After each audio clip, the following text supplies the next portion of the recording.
tiempo precioso de adoración que le traemos previamente al Señor, y estamos en la casa de nuestro amado Dios disfrutando de sus alabanzas.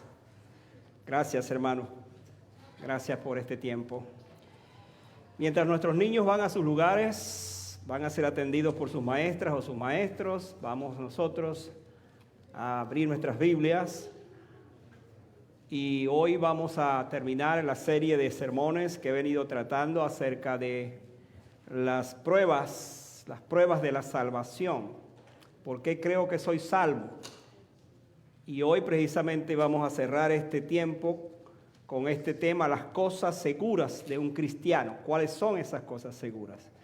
Así que vamos a abrir nuestras Biblias, vamos a la última parte, el último capítulo de la carta a Juan, porque allí hemos estado trabajando estos días, y abran sus Biblias allí, en Primera de Juan, capítulo 5, vamos a leer los versículos del 13, realmente lo vamos a leer del 13 hasta el 15, y después vamos a leer del 18 al 21, así es que esta es la lectura que tendremos hoy, repito, Primera de Juan, capítulo 5, 13 al 15 y luego 18 al 21.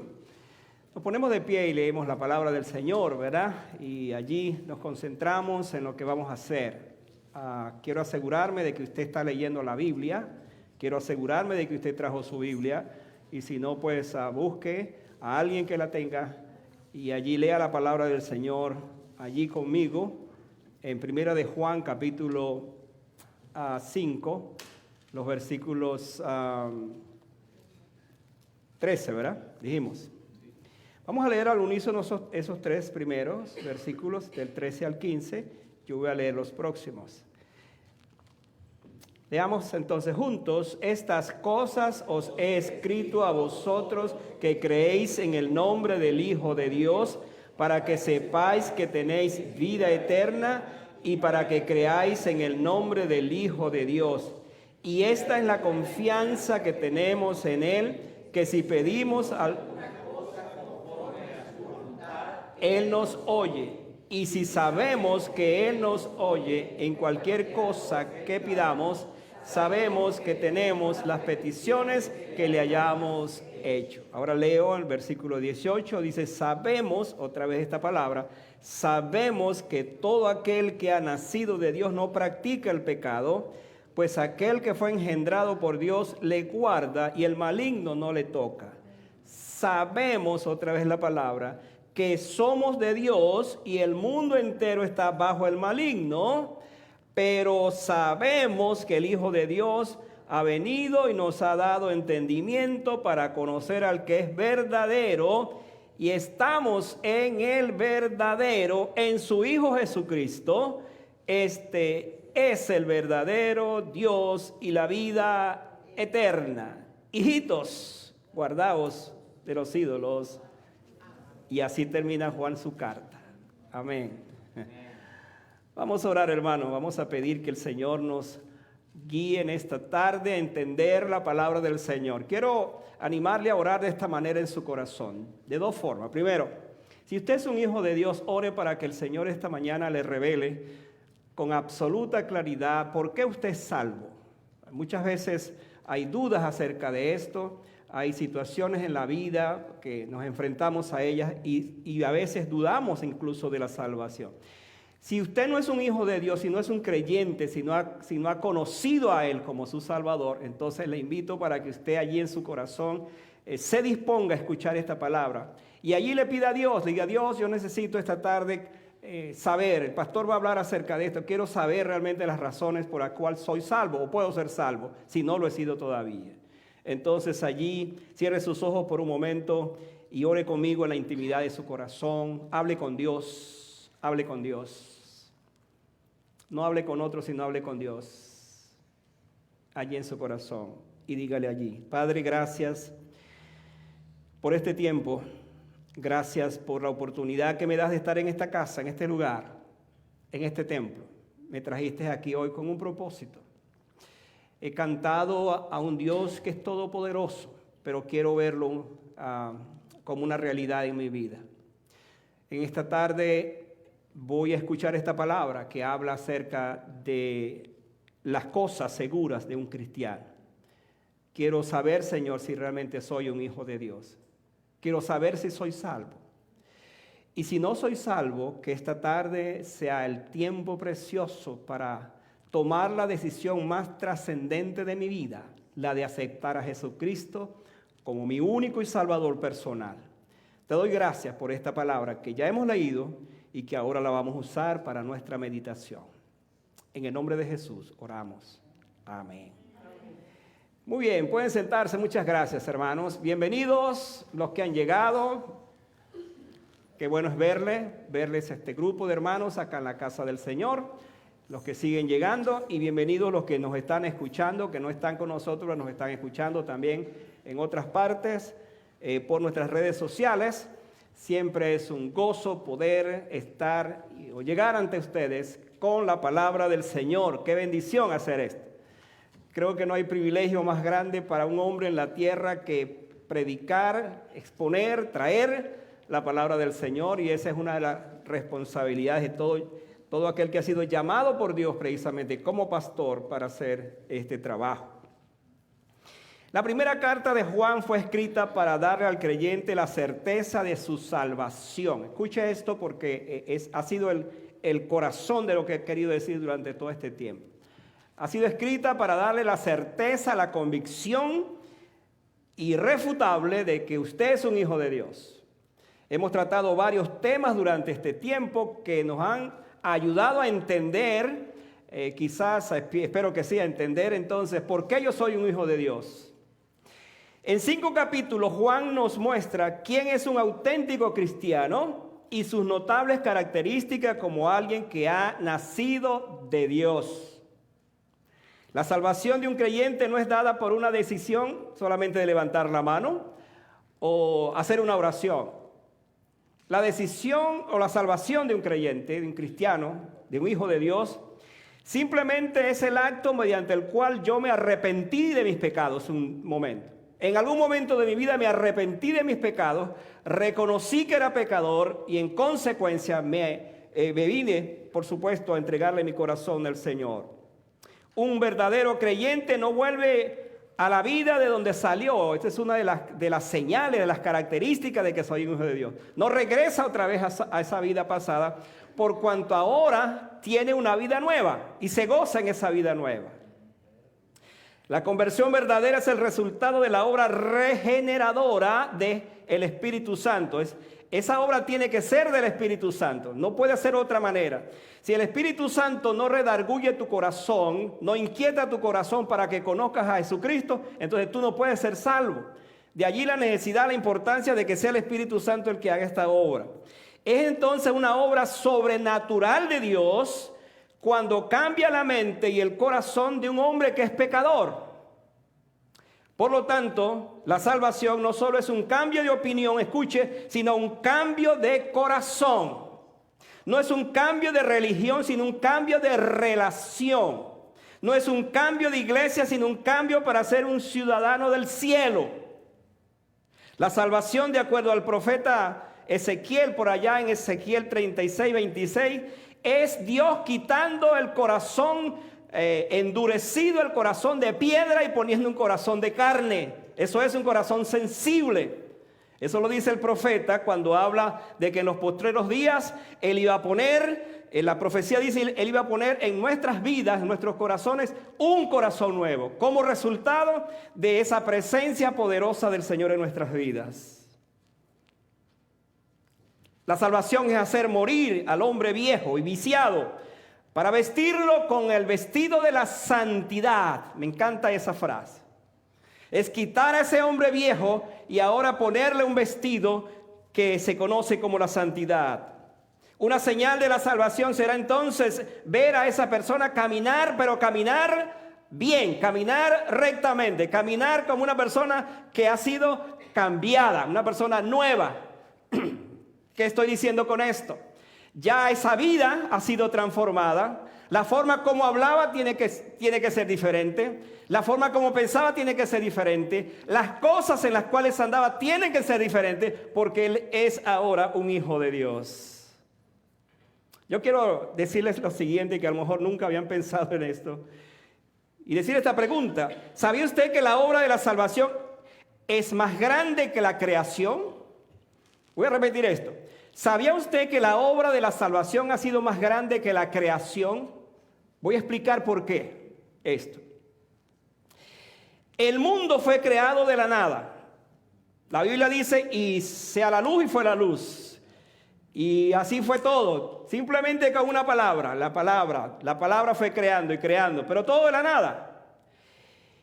Pero cuando hablamos de la salvación, entonces Dios tuvo que hacer algo más grande que la misma creación, porque precisamente entregó a su Hijo Jesucristo para que muriera en la cruz del Calvario.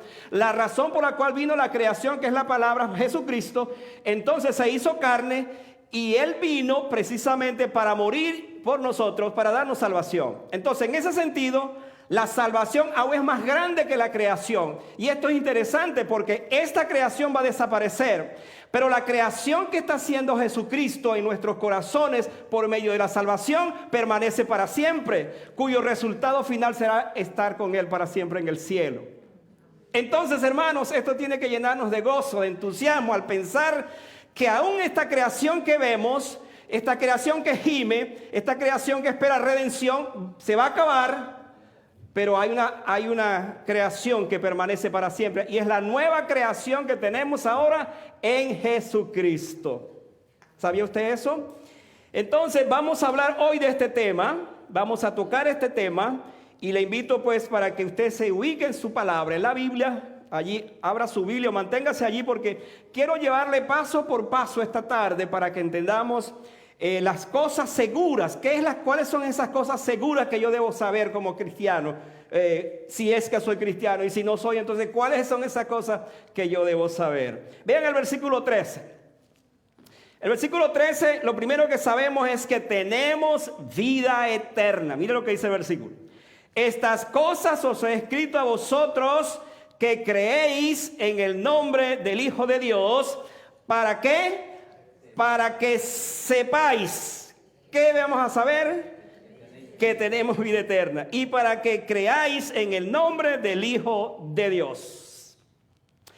Si bien Juan no es como los otros autores, quienes se identifican en sus cartas al momento de escribirla. Por cierto, usted lee, por ejemplo, el libro de Juan, lee la primera carta, la segunda carta y la tercera carta. Usted no va a encontrar que diga Juan, apóstol de Jesucristo, escribiendo a la iglesia tal. No va a encontrar eso, como lo hace Pablo u otros autores. Cuando va a Apocalipsis tampoco va a encontrar eso. Sin embargo, en la carta él va a utilizar la palabra escribe o escribir. ¿Por qué es esto? ¿Cuál es la importancia de esto?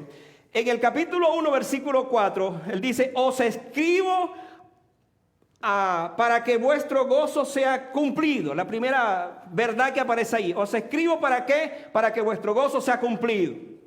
En el capítulo 2, versículo 1 dice: estas cosas os escribo para que no pequéis.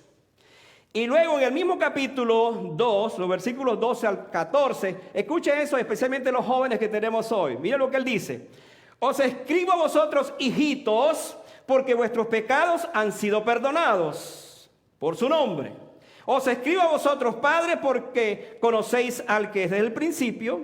Os escribo a vosotros, jóvenes, porque habéis vencido al maligno. Os escribo a vosotros, hijitos, porque habéis conocido al Padre. Y termina diciendo: os escribo a vosotros, padres, porque habéis conocido al que es desde el principio. Os escribo a vosotros, jóvenes, otra vez, porque soy fuerte. Me encanta eso. Escuche esa palabra, jóvenes. Os escribo a vosotros, jóvenes, porque sois fuertes, y la palabra de Dios permanece en vosotros, y habéis vencido al maligno. Esa es la razón por la cual los jóvenes al que él se dirige son fuertes. No porque sean fuertes desde el punto de vista físico, porque hacen muchos ejercicios, sino que son fuertes porque tienen la palabra de Dios en su vida y están venciendo al maligno. Entonces aquí el propósito de este aspecto, saber que tenemos vida eterna, es por lo que lo dice el texto mismo. Pero cuando llega el capítulo 5, entonces, al final de la carta, él escribe estas palabras. ¿Cuáles son las palabras? Estas cosas os he escrito a vosotros. Ahora, interesante esto porque en las primeras partes él habla en presente, os escribo. Luego dice, os he escrito, como para decir, ya todo lo que les he dicho se resume en esto que les estoy diciendo. ¿Qué les estoy diciendo? Les escribo para que ustedes sepan, o sea, crean en el Hijo de Dios. Y aquí viene el énfasis que quiero hacer, para que sepáis que tenéis vida eterna. Mis amados, esta es la verdad, diríamos el corazón de esta carta. Es como que pudiéramos verlo de esta manera. Juan tocó muchos temas, habló de muchas cosas, pero cuando llega a esta parte final les dice, esta es la razón por la cual estoy escribiendo. ¿Qué les he querido decir? Que ustedes tienen vida eterna. Y por supuesto esa vida está en Jesucristo. Así que a lo largo de la carta Juan ha venido diciéndonos de las cosas que ahora sabemos. Pero ninguna es tan importante como la que está mencionando. Y aquí es donde quiero también enfatizar esta parte. Es posible que usted y yo no sepamos muchas cosas. Ignoramos muchas cosas. Hay misterios incluso en la Biblia que desconocemos. Hay cosas que no conocemos, no entendemos. Pero si logramos entender por esta palabra que yo tengo vida eterna, y hermanos, esto es suficiente, porque es la promesa más grande que nosotros podemos tener. Vivimos en un mundo de incertidumbre. Estamos asistiendo a un mundo que tambalea. No solamente oímos de guerra y rumores de guerra, sino que estamos en guerra. Para nadie es un secreto que estamos viviendo una guerra donde se sabe todo al minuto, porque los medios sociales, las redes sociales nos hacen ver en los videos por cualquier parte lo que está sucediendo. Por supuesto, ustedes saben a qué me refiero, a la guerra que hay entre Rusia y Ucrania, por ejemplo. Todo se sabe ahora. El mundo está tambaleando. Una situación que pasa tan lejos de nosotros pone en jaque la economía, por ejemplo, de un país. Pone en jaque la situación de inseguridad a nivel mundial. Este mundo se tambalea, pero el cristiano está claro en algo, está seguro en algo, que aun cuando la tierra se remueva, aunque todo tiemble, aunque todo pase, aunque todo suceda, nosotros tenemos la seguridad que estamos en las manos del Señor y que somos salvos, que nos ha dado la seguridad de la vida eterna. Que aun cuando este mundo desaparezca, nosotros sabemos que hay un mundo donde vamos a estar finalmente. Eso es seguridad. Y esa vida está en el Hijo, dice el versículo 3. Este texto es determinante para entender el tema de la seguridad de nuestra salvación. El propósito de la carta, como dije, es dar seguridad de la vida eterna. Pero esa vida eterna la tenemos en alguien que se llama Jesucristo. Vean bien el texto, el versículo 13, para que capten lo que quiero decir. El versículo 13 nos dice allí, leyendo la parte, dice que estas cosas os he escrito, que creéis, subraya esa parte primero, dice que creéis en el nombre del Hijo de Dios, pero luego más adelante dice para que sepáis, la última parte dice, y para que creáis. Ahora, son dos cosas interesantes. Parece que son iguales, pero no son iguales. Primero dice para que creéis y luego para que creáis. ¿Cuál es la idea de estos dos versículos? De estos dos textos. Es mostrarnos a nosotros que la seguridad de nuestra salvación depende no de nosotros, sino de aquel que está en nosotros, en nuestros corazones. Cuando recibimos a Cristo como nuestro Salvador, y hace tiempo de eso en nuestras vidas, o quizás no hace mucho que usted lo recibió, usted tiene la seguridad que ha creído en Él, y esa palabra, esas dos palabras nos dan la certeza entonces de quién está en nosotros, y se llama Jesucristo, por supuesto. Como dije, hay muchas cosas que desconocemos, pero saber que tengo vida eterna es el asunto más grande, y esa vida la encontramos en Jesucristo. Los receptores de esta carta eran hombres y mujeres creyentes. Ellos habían tenido una experiencia de salvación, y de esa manera Juan los reconoce cuando los califica de esta manera. Cuando le dice que creéis o que para que creáis. Si alguno no tenía algunas dudas, entonces dice para que creáis, para que sepáis que todo esto tiene que ver con el Señor. Ya ellos habían creído, pero con esta repetición ellos deberían seguir creyendo, es la idea. No habían creído en ningún nombre. Ellos habían creído en el nombre del Hijo de Dios. Ahora, escuche esto porque también es importante para entender esta parte. No hay algo mágico al pronunciar el nombre de Cristo, sino una transmisión de confianza al saber que Jesús es llamado Hijo de Dios. Nuestra salvación ha sido posible porque hemos creído en el nombre de ese hombre que se llama Jesucristo. Mire, déjeme decirle esto. Dios se reveló desde la antigüedad con muchos nombres. De hecho, cuando uno lee los nombres de Dios en diferentes funciones, uno se da cuenta de cuántas maneras Dios se nos reveló. Pero es interesante que por allá Hebreo nos va a decir que Dios, habiendo hablado de diferentes maneras, en estos posteriores tiempos nos ha hablado por Jesucristo, a quien constituyó heredero de todas las cosas y por quien existe todo. Y es interesante ver entonces que él habla del nombre de Jesús, hablando entonces en este caso como Hijo de Dios, porque esa es la revelación suprema. Dios, otra vez escuche esto, Dios se reveló de muchas formas, pero cuando Jesucristo vino, esa es la revelación suprema, lo máximo que entendemos de conocer acerca del Señor. Juan dice, a Dios nadie le vio jamás, ni le vio ni le va a ver, nadie puede ver a Dios. Pero dice que su Hijo Jesucristo, el Hijo de Dios, le ha dado a conocer.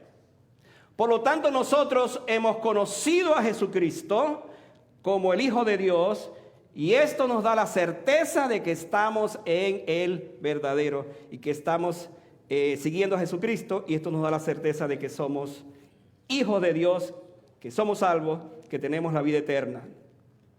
Pero la otra cosa que la segunda cosa es, un auténtico hijo de Dios sabe que Dios lo oye. Mira lo que dice el versículo 14. Y esta es la confianza que tenemos en Él, que si pedimos alguna cosa conforme a su voluntad, ¿qué dice el texto? Él nos oye. Yo no sé cuántas veces usted ha leído ese versículo y quizás no ha entendido lo que este versículo quiere decir. Pero lo que este versículo está diciendo es exactamente eso. Primero dice que esta es la confianza que tenemos en Él. La confianza viene del versículo anterior. El versículo anterior dice que yo tengo vida eterna y que esa vida eterna está en Jesucristo. Si yo tengo esa confianza, si yo tengo esa seguridad, entonces la otra parte, el otro resultado es que cuando yo oro, Él me oye. Ahora, pero póngame mucha atención porque aquí es donde hay ciertos conflictos con nuestras oraciones.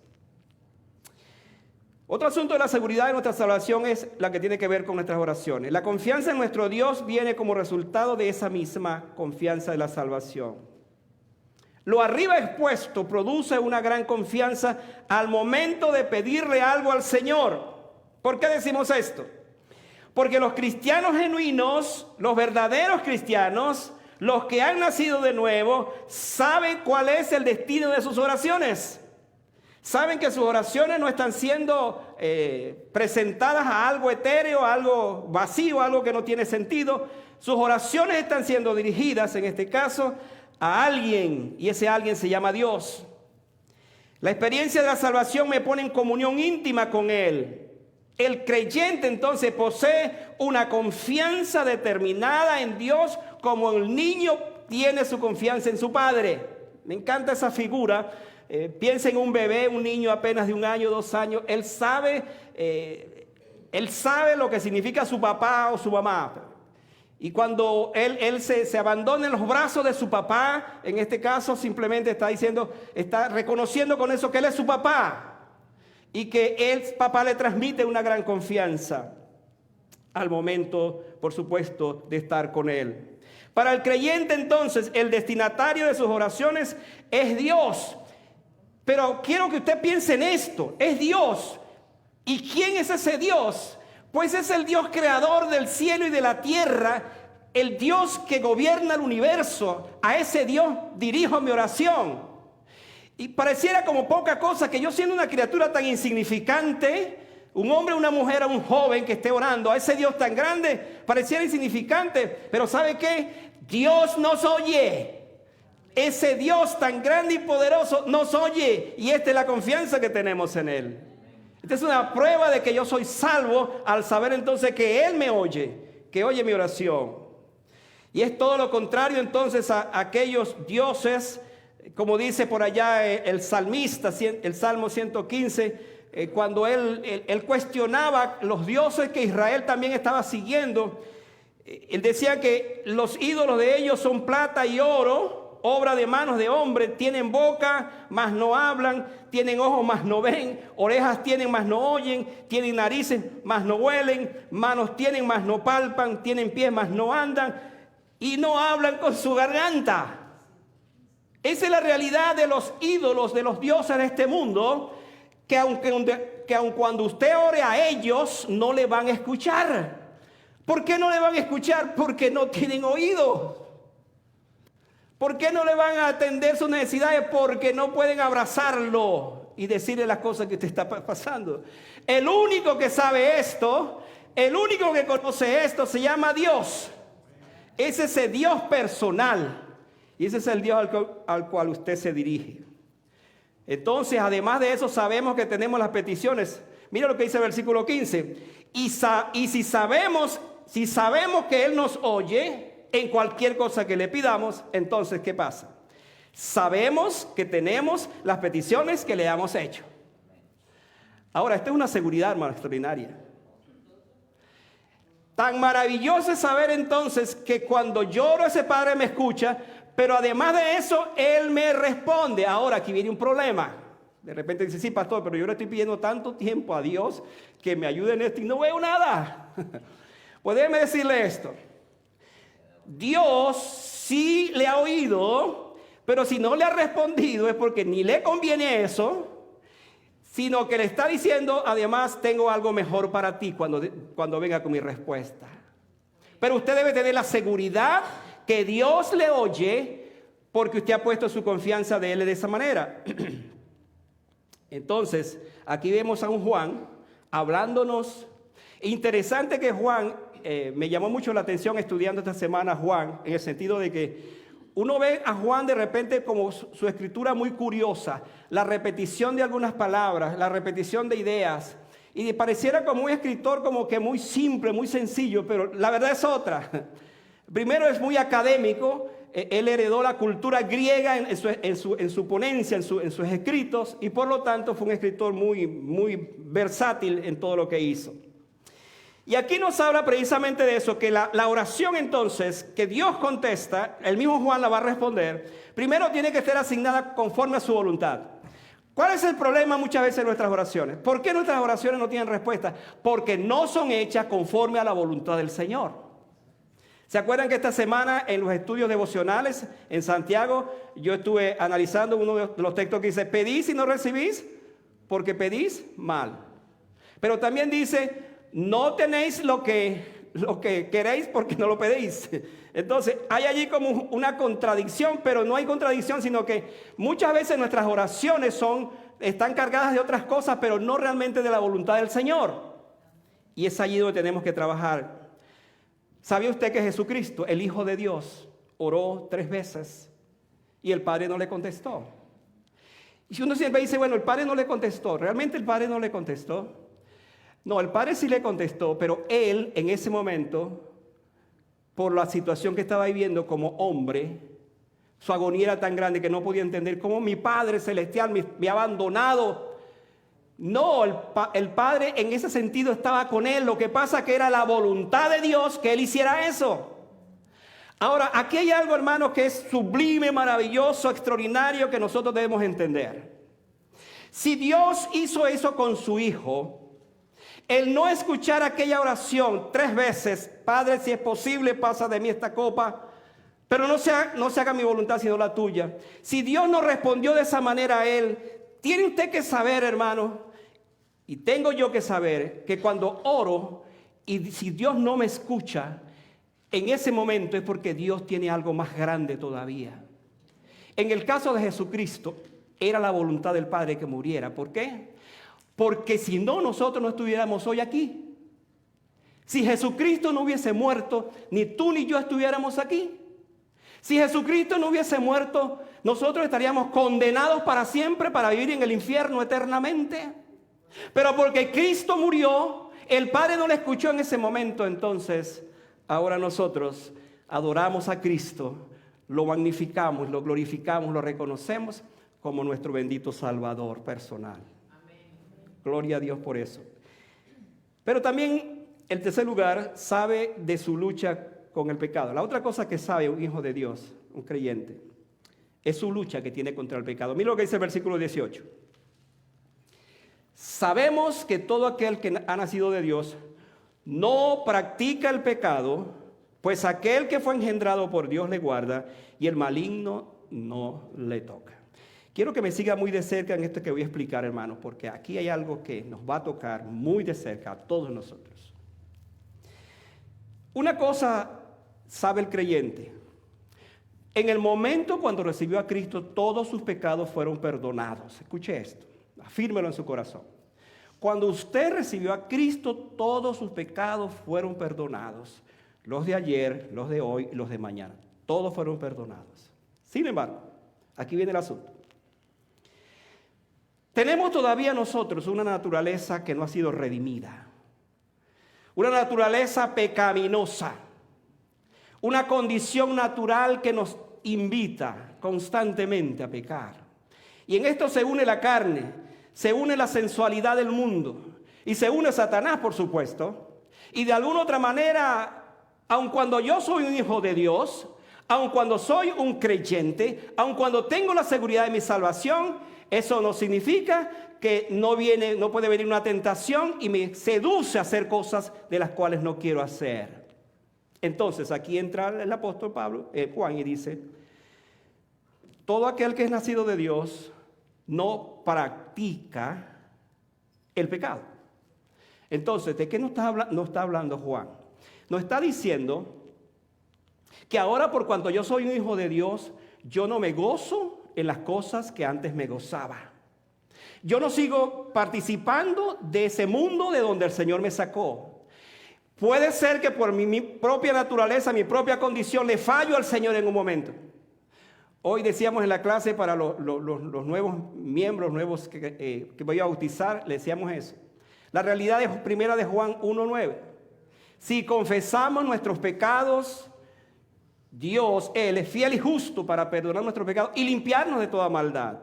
Esa es la realidad constante del creyente. Pero Juan nos está diciendo entonces que un auténtico creyente no se goza en seguir haciendo lo que hacía antes. Es posible que en un momento, pues él, por alguna razón, le falle al Señor. Pero hay aquí una diferencia. ¿Cuál es la diferencia? En el sentido de lo que Juan nos está diciendo. Mire lo que dice el versículo. Aquel que fue engendrado por Dios le guarda y el maligno no le toca. Ahora, escuche esto porque es interesante saber entonces cómo es esto. Juan está diciendo que un verdadero hijo de Dios no practica el pecado porque él tiene un custodia, un guardia, alguien que está allí que lo detiene, y ese alguien se llama el Señor, la presencia del Espíritu Santo. El maligno no le toca porque no le pertenece. Tú no le perteneces ahora al maligno, a Satanás. Tú fuiste sacado de allí y ahora perteneces a Jesucristo. Fuiste sacado del reino de las tinieblas y ahora estás en el reino de la luz. Por lo tanto, el maligno no te toca. ¿Cómo es esto entonces? Bueno, la Biblia nos está diciendo esto. Ciertamente, como dije, el pecado nos asedia. El mundo nos seduce con sus placeres. Satanás no nos da tregua. Pero Jesucristo está en nuestros corazones. Y cuando Él está en nuestros corazones, entonces ya yo no me gozo más en las cosas que antes me gozaba. No sigo en esa vida que ofendía a mi Dios. Ahora yo sigo la vida que agrada a mi Dios en todas las cosas. Ahora yo le conozco. Por allá en Juan 10, voy a animarles a que lean conmigo o vean conmigo allí ese pasaje. Juan capítulo 10. Para que entendamos esta figura del cual Juan nos está hablando, porque es Juan el que nos está hablando de esto. En el capítulo 10, versículos 28 y también 29, dice, y yo les doy vida eterna y no perecerán jamás, ni nadie las arrebatará de mi mano. Mi Padre que me las dio es mayor que todos y nadie las puede arrebatar de la mano de mi Padre. ¿Qué quiere decir esto? Que ahora mi vida, como le pertenece al Señor, está segura en sus manos y el maligno no nos toca. Yo siempre pongo este ejemplo cuando quiero ilustrar el asunto de este pasaje a los nuevos creyentes. Y es, supóngase que este anillo representa su vida. Un día usted vino a Cristo y entonces Cristo lo recibió en su mano. Ahí está su mano, la mano de Cristo. Pero por si faltara algo, entonces, dice la Biblia que la mano del Padre vino y se poseyó sobre la mano de su Hijo y entonces lo cierra de esta manera. La pregunta es, ¿quién puede separarnos de la mano del Hijo y de la mano del Padre? Nadie. Nadie puede separarnos. Entonces, un hijo de Dios no se goza en seguir pecando porque el maligno no le toca, pero el Señor le guarda. Por eso la importancia de poder entonces nosotros mantenernos en esa dirección que el Señor nos ha dado. Amén, hermanos. Vayan otra vez conmigo. Vamos a ver la cuarta razón o seguridad que tenemos. Sabemos de la escogencia divina. Vayan al versículo que estamos leyendo ahora, el versículo 19. El versículo 19 no es una mera repetición del versículo 13 al hablar de la vida eterna. Note la distinción del texto al referirse a dos clases de personas. A ver qué dice el versículo. Vamos a leer allí el versículo 19. Dice allí el versículo. Sabemos, así es, sabemos que somos ¿de quién? Somos de Dios y el mundo entero está ¿bajo quién? Bajo el maligno. Ese maligno que no nos toca, sí toca al mundo. Ahora, vean esto porque es sumamente interesante lo que Juan nos está diciendo acá. Vean estas dos verdades. Hermanos, usted ni yo, escuche lo que voy a decir. Usted ni yo sabíamos que un día nos íbamos a encontrar con Jesucristo o que Jesucristo nos encontró y nos salvó.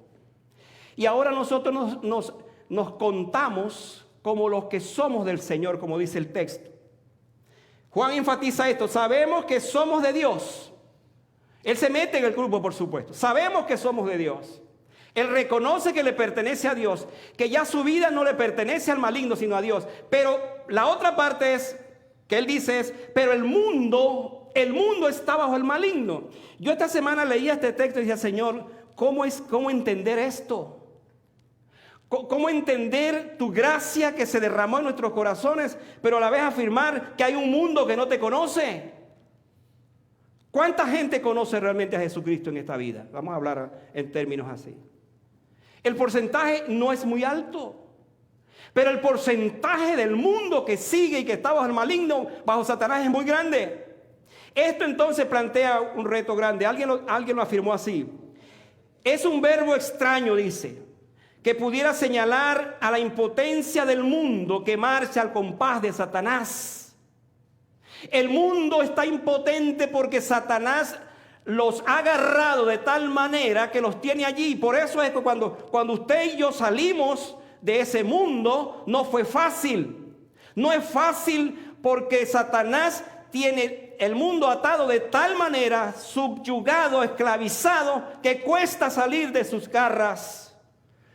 Pero cuando conocimos a Cristo y Él nos sacó de ese lugar, entonces nosotros entendimos lo que dice la palabra. Si el Hijo os libertare, seréis verdaderamente libres. Y eso fue lo que ocurrió. Entonces hay dos verdades de este texto. Juan habla de Él y sus lectores como siendo de Dios y estando en su esfera bajo su cuidado y protección. Los incrédulos estando en la esfera de Satanás, quien los ataca y los abusa. He aquí una verdad estremecedora. ¿Cuál es? Todos los hombres o están con Dios o están con Satanás. No hay cosas como término medio. No es algo que usted diga, no, bueno, la verdad que yo no le pertenezco a Dios, pero tampoco le pertenezco al diablo. No, eso no lo dice la Biblia. Lo que la Biblia dice es que o soy de Dios o soy de Satanás. Entonces, en ese sentido, el llamado de Juan para nosotros, para darnos seguridad, es saber que somos de Dios. Somos el pueblo de Dios. ¿Se acuerdan de esa canción? ¿Verdad? Y porque somos el pueblo de Dios, entonces que le amamos y le seguimos. Pero hermanos, nosotros ciertamente damos gracias porque somos escogidos, los escogidos del Señor. Pero ¿qué de aquellos que no le han conocido todavía? Nosotros tenemos una carga muy grande por los que no le conocen. Por eso evangelizamos, por eso buscamos a las personas, por eso anunciamos esta palabra, por eso predicamos, porque no sabemos cuántas personas más tienen que venir a Cristo, porque los ha escogido también, y es nuestra responsabilidad buscarles y darles a conocer su palabra. Finalizo diciendo que hay otra cosa más que debemos saber, una quinta cosa, y es sabe que Jesucristo es Dios. Mire cómo termina este pasaje, ¿no? Qué precioso cómo termina este pasaje, me encanta. Versículo 20. ¿Qué otra cosa sabemos? Dice, pero sabemos que el Hijo de Dios ha venido y nos ha dado entendimiento. ¿Para qué? Para conocer al que es verdadero, y estamos en el verdadero, en su Hijo Jesucristo. Pero escuche esta frase y léala bien. Este es el verdadero Dios y la vida eterna. Yo digo, wow, qué manera de terminar una carta. Qué extraordinario la forma como Juan termina su carta. Está hablándonos entonces de que ese Jesús, ese Hijo de Dios, del cual ha venido hablando y hablando, es Dios mismo, hermanos. Es Dios mismo. Entonces nosotros creemos en un Dios Padre, un Dios Hijo y Dios Espíritu Santo. Por supuesto, esa es la Trinidad. Y aquí está la confirmación de lo que sabemos, la seguridad de lo que sabemos. Dios o Jesucristo es Dios. Curiosamente, Juan comienza su libro diciendo, en el principio era el Verbo, y el Verbo era con Dios, y el Verbo era Dios. Así comienza. Ahora, si usted lee la carta de Juan, del mismo Juan, en esta última parte, él en un sentido dice lo mismo, pero termina enfatizando esta verdad. Este es el verdadero Dios y la vida eterna. Como para complementarlo todo. Complementarlo todo. Es Dios, Él es Dios, pero además Él es la vida eterna. Entonces, cuando usted se pone a pensar, ¿y qué es la vida eterna? ¿De qué se trata la vida eterna? Pues la vida eterna es que usted reciba a Jesucristo como su Salvador personal y usted tiene esa vida eterna. Eso es todo. Eso es lo que nos está diciendo el texto.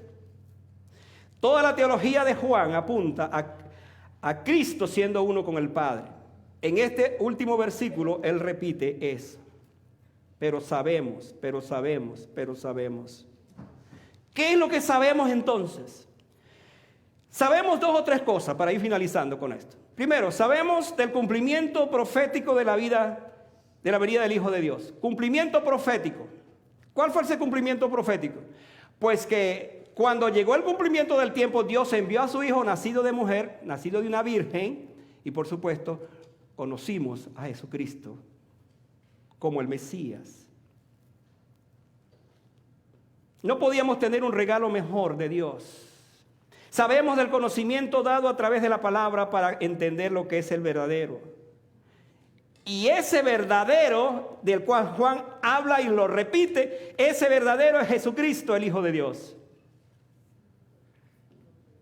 Él vino como un niño en Belén, pero Él era y es el mismo Dios.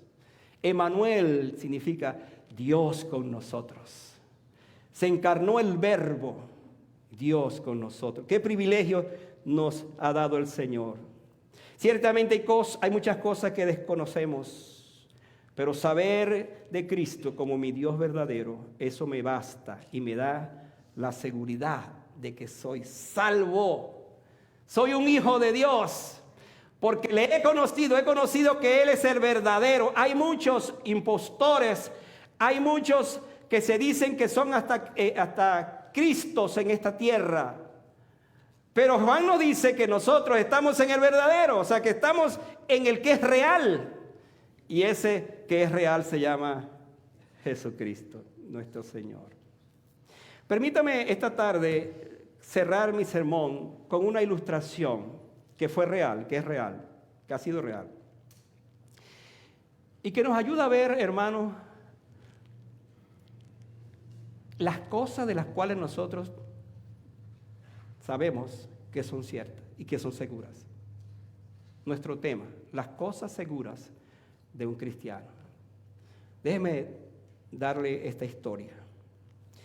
Un hombre llamado Ira Sankey, quien durante años dirigió la música de las reuniones de la evangelización del Troy L. Moody, el célebre evangelista de aquellos tiempos. Viajaba en un barco de vapor en la Nochebuena del año, escuche esto, 1875. Algunos de los pasajeros lo reconocieron y le pidieron que cantara. Sankey estuvo de acuerdo y comenzó a cantar. La traducción en inglés es Salvador como el pastor de nosotros. Un Salvador como el pastor para nosotros, más o menos la traducción. Cuando terminó la canción, uno de los oyentes se adelantó y le preguntó, ¿serviste en el ejército de la Unión? Sí, respondió el señor Sankey. ¿Puedes recordar si estabas haciendo piquetes? Esa es una frase del ejército. En una brillante noche de la luna de 1862, le pregunta un hombre que estaba allí, de los que escuchó cantar, le hice la pregunta, ¿serviste en el ejército de esa unión? En ese tiempo, Sankey dijo, sí serví. Entonces este hombre dice, yo estaba sirviendo en el ejército confederado. Cuando te vi parado en tu puesto, levanté mi arma y te apunté. Estaba parado en la sombra, completamente oculto, mientras la luz de la luna llena caía sobre ti. En ese instante, levantaste los ojos al cielo y comenzaste a cantar esta misma canción. Ahora escuche esto. Él pensó, déjalo cantar esa canción. Al final lo matas. Puedes dispararle después.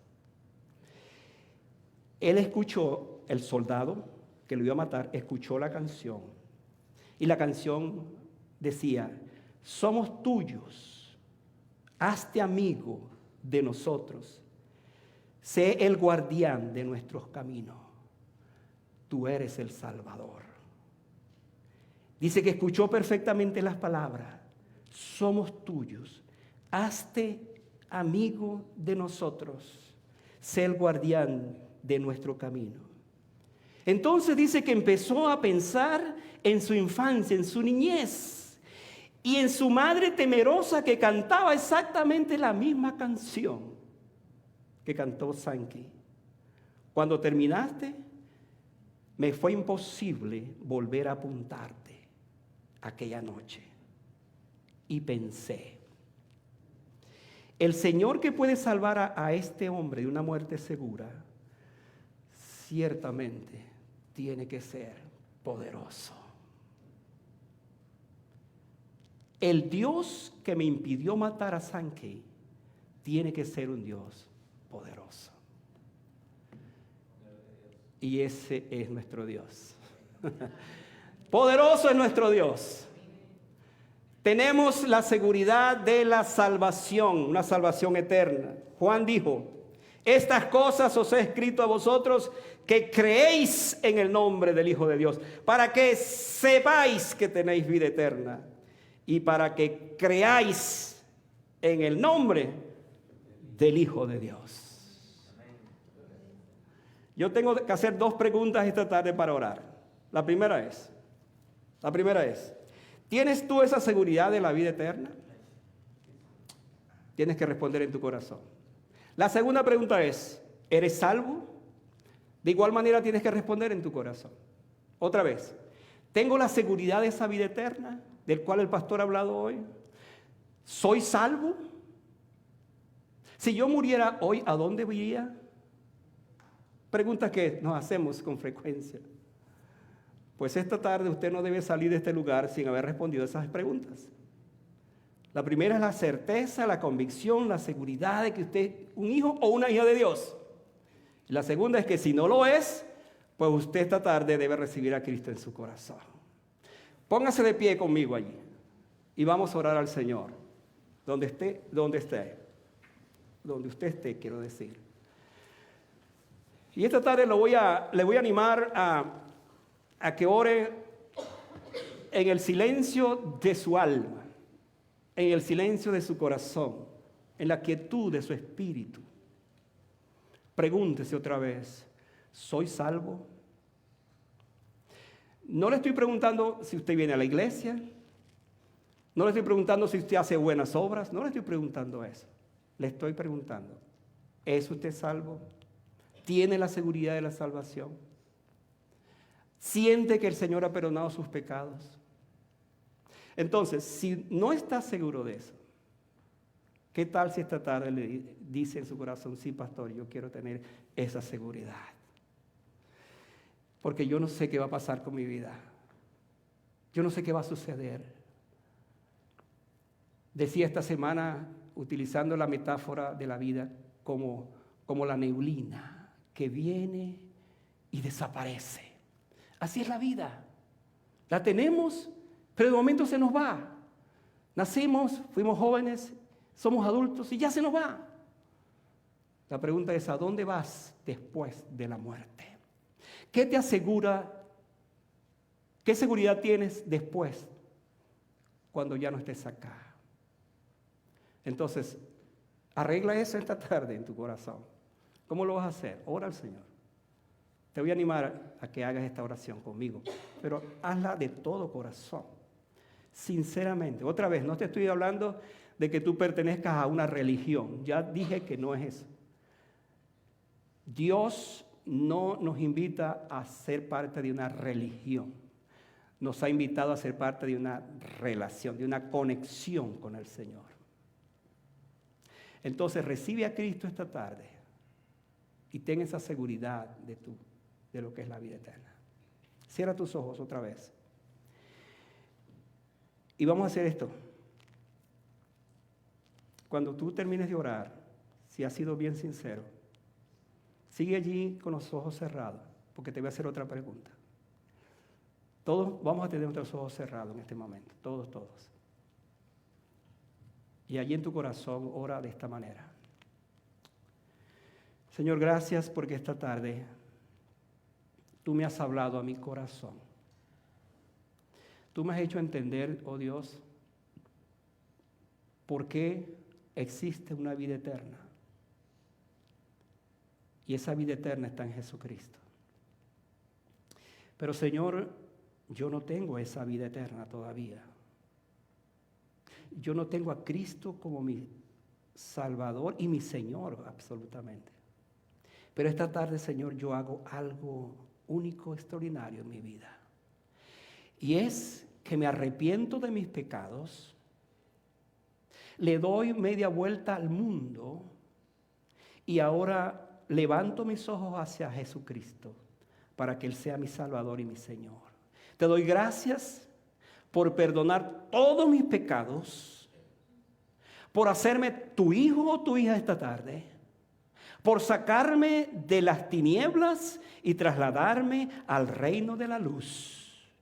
Te doy gracias porque ahora te pertenezco, porque soy hijo de Dios, porque la sangre de Cristo, tu Hijo, me limpia de todo pecado.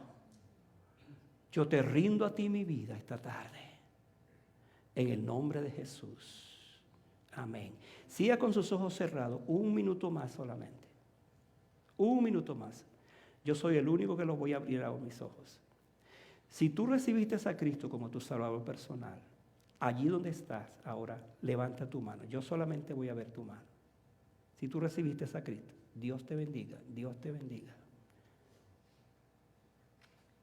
Dios te bendiga, Dios te bendiga. Dios sabe lo que estás haciendo. Dios sabe lo que has hecho esta tarde. Dios sabe que a partir de hoy tú eres un hijo de Dios. Y nos vamos a recordar lo que estamos estudiando estos días. Las 4P.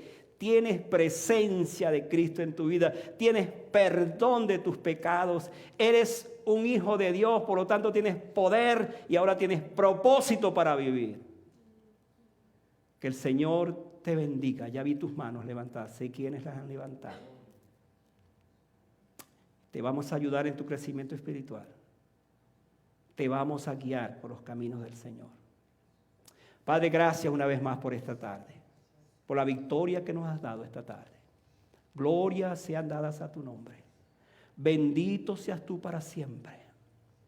Señor, encomiendo en tus manos estas vidas preciosas que hoy han recibido la salvación, han recibido la vida eterna y nada ni nadie les podrá separar de la mano de Dios, del Señor, porque son tuyos y te pertenecen. Gracias, Señor, por este momento. En el nombre de Jesús. Amén.